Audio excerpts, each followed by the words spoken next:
Ayan muli mga ka-hunters, maraming salamat sa Panginoon dahil ayan nakakuha na naman ulit tayo ng mga barya na ika nga ay naaayon sa kapanahunan po.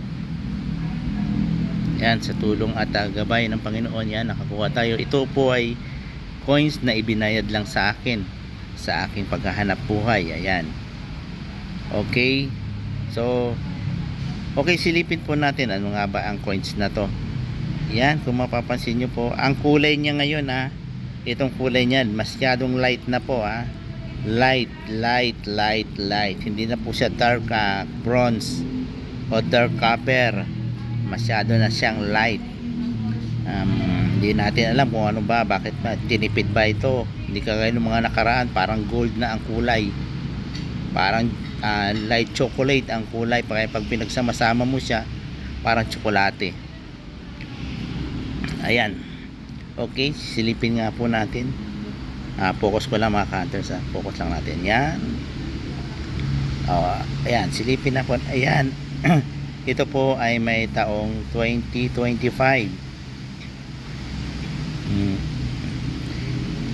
At mapapansin po natin ang mint mark po nito ay upper po, upper mint mark.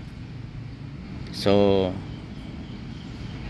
sabi ko sa inyo sabi ko nga po kanina lang na ang kulay po nito ay masyadong light. Hindi natin alam, baka sa bagay plated lang naman to, pero sobrang maputla ang kulay. Ayan, 2025. Yung mga nakarang video ko, yung piso na commemorative 26 kagad, nasa yung 25. Hindi sila naglabas ng 25. Hindi ko rin sure kung hindi sila talaga naglabas, pero wala naghahanap din ako noon mga 2021, 22, wala akong nakita. Ayan, silipin po natin yung reverse. At saka nga po pala, ito yung security nya, wide po, wide letter po. Ayan, BSP capital, malaki po ang pagkakalagay.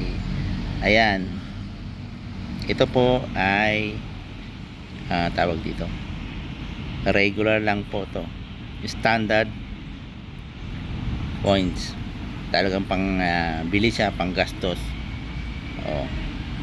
Kaya't kung makakita po kayo nito, ayan, piliin nyo na lamang po yung pinakamaganda, yung makintab, yung walang gaanong damage po. Diba? Ayan yung logo, yung bagong logo o emblem ng Bangko Sentral.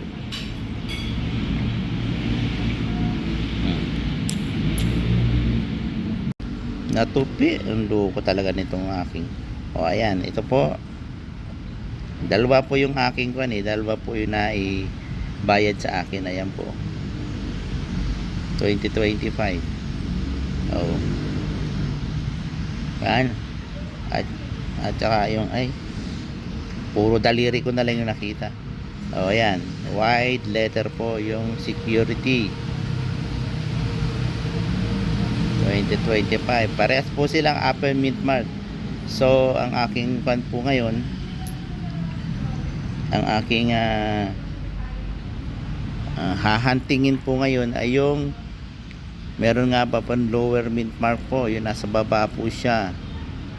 Ayan, diba, 2 piraso. Pero sa ngayon itatabi ko po muna ito, itatabi ko po muna. Iba yung kagaya nung piso na lumabas na 2025. Kala natin nung una kukonti siya, pero wala. Ngayon marami na po. Bakit ganito to? Tingnan nga natin ito.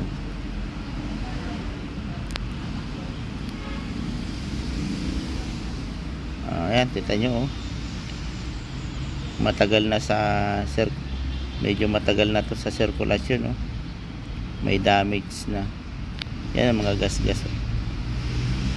Kala ko may error. Ayan, 20 pesos na coins na may taong 2025. Para ko po sa inyo, sinasabi ko lang naman po sa inyo mga ka-hunters na piliin nyo na lamang po yung inyong ikukolektahin, yung maganda, para po hindi masayang at para magamit din po yung coins. Pero kung first time kayo makahawak yan, itabi nyo lamang din po. Malay nyo may magka-interest dyan. Saan ba yung kamay ko? Kung saan napupunta. Okay? Hanggang dito na lamang po muna yung aking pagbibideo na ito. May ingatan po kayo ng Panginoon, ng Diyos na makapangyarihan sa lahat, at pagpalain po ang gawa ng inyong mga kamay. Maraming pong salamat mga ka-hunters. Maraming salamat. God bless you po all.